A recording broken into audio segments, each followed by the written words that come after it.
गडचिरोली जिल्ह्यातील देसाईगंज वर्षा शहरातील नेनपूर वार्ड गोकुळनगर येथे अस्वलीने धुमाकूळ घातला असल्याचे दिसले।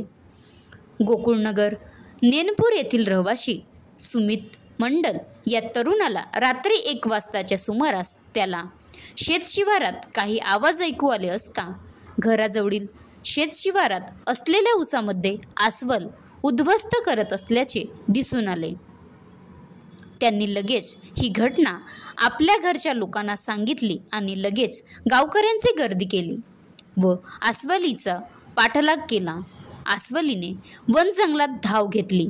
या घटनेमुळे गोकुळनगर वासियांच्या मनामध्ये भीतीचे वातावरण निर्माण झाले असून त्यांनी वन अधिकाऱ्यांना त्या अस्वलीचा लवकरात लवकर जेरबंद करावे अशी मागणी केली आहे।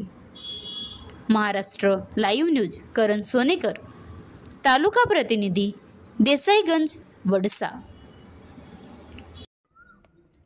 बनवा व्हिडिओ, पाठवा व्हिडिओ, आम्ही तुमच्या न्याय व हक्कासाठी लढा देऊ।